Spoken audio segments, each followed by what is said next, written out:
The Teacher Trainees Association of Ghana on Monday staged a nationwide demonstration over government's decision to scrap the teacher trainee allowance. According to the teacher trainees, government has also failed to pay their feeding fees to their respective training colleges for almost 18 months. They argued that after the allowance was scrapped, they have realized that it is causing so much problem on the campuses. Students do not have resources to buy instructional materials. The government announced the moves to scrap the allowance system, which was to be replaced by the students' loans, which is available for all degree awarding institutions. The decision, according to government, was also to allow increase in the intake or the number of trainees into the training colleges. President John Dramani Mahama also has justified the withdrawal of allowance for trainee teachers, saying that the move has increased enrollment in the colleges of education. Well, joining us in the studio to delve into the issue is Alex Kofi Ejekum, Honorable Alex Kofi Ejekum, MP of Mpong, and of course a friend to the education unit. Am I right? Yes. Okay. Of Parliament, yeah. Of Parliament, absolutely. So, sir, straight to the issue. Do you agree with the President when he says that it has actually increased enrollment? Well, let me say good afternoon to your cherished listeners. I must say that to say that the enrollment has increased, to me, I would say that no. We are all aware of the double intake during the 2013-2014 academic year, just because of the 3-year, 4-year duration of the senior high school. We had as many as almost 400,000 candidates, taking the WASSCE examination. And then if this number took the WASSCE examination, then of course we expect that the normal trend has been 150 to 200,000 candidates taking it.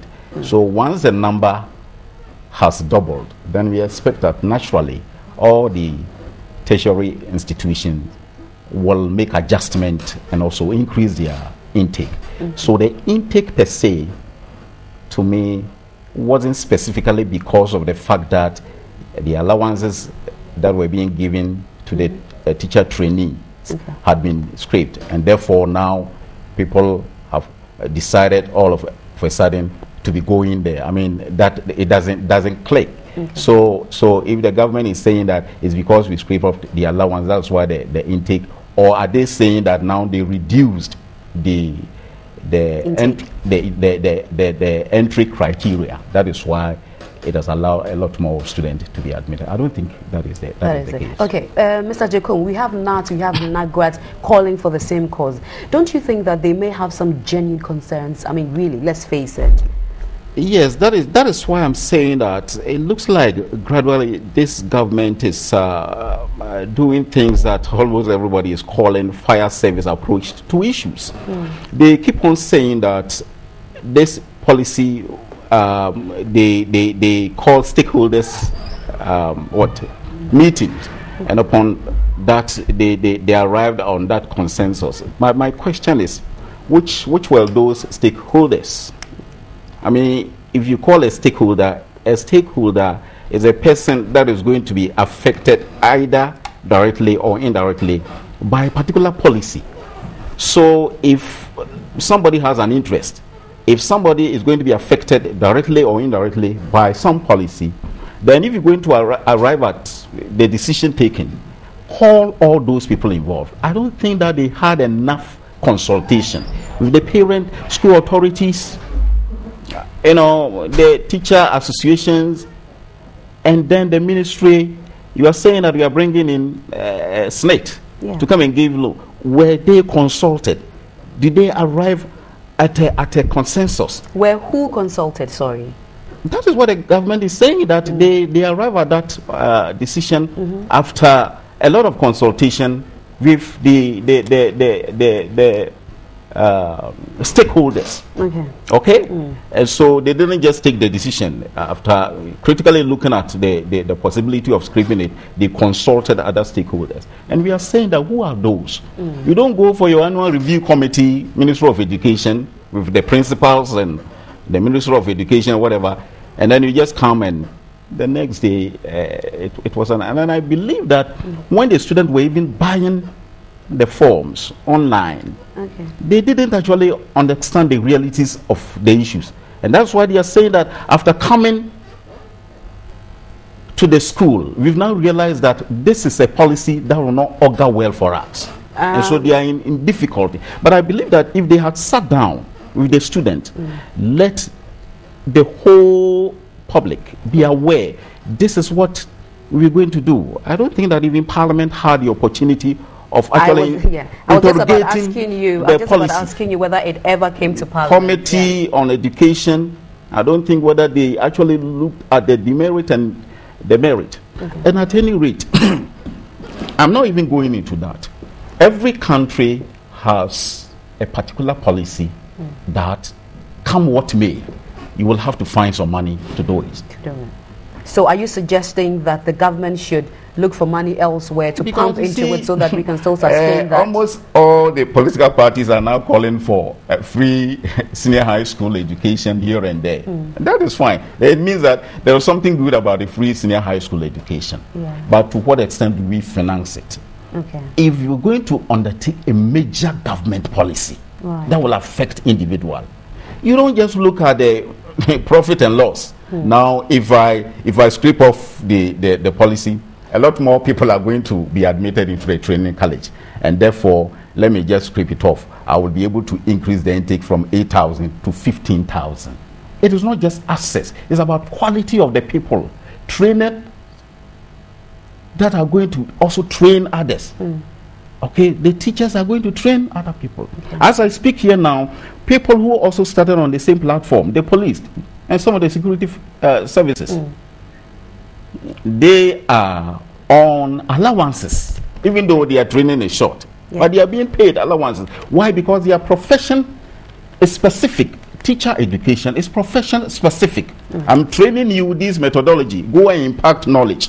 When you finished, you're supposed to go to the classroom and impact the knowledge. So whatever it takes the government to ensure that these people who are going to train the human resource base of the country, you don't look at it from maybe profit and loss and say that I'm paying so much. If I strip off this, I'm going to increase this intake. So I ought to strip it off. No. Let me just come in here. Mr. Jacob, don't you think that in a way, they are not, for me, it's not just a complete scrap. They're going to substitute with a loan scheme from SNP. Don't you know that, can't you see from this angle that the intent is to make the students more responsible? You're going for a loan. You know that you have to pay. So, you know, you arrange towards some installments plan, and that alone makes one responsible.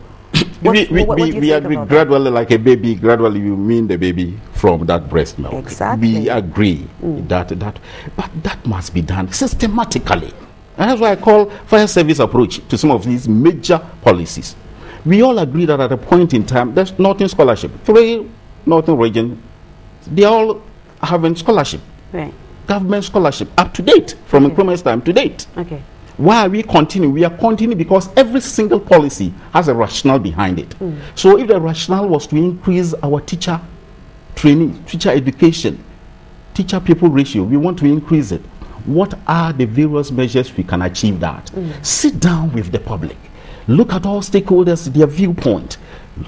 Ask the teachers who are going to be on the field, what are their views? Before the system is rolled over.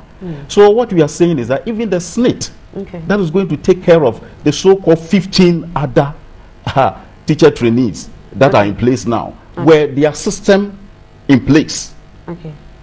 So that if all these things are done, by the time the students get to the campus, all the particulars are there, the next week, SNITs are ready with their loan scheme, and all these hula baloo will not arrive. But you just just roll over the thing and people are just having problems with it. Sorry to cut you. May we conclude that what you are saying is the problem now is the education, but they should have educated the students enough. They should have involved various stakeholders. Is that the conclusion? The conclusion is that. And what I'm also saying is that there are a lot of waste in the system. The government will have gotten money to pay this thing. They should find the money and pay those people who are supposed to be paid. The third years, the second years, you are saying that allowances have not been paid for the past 18 months. Why do you roll over a system when you know that backlog of allowances are not being paid?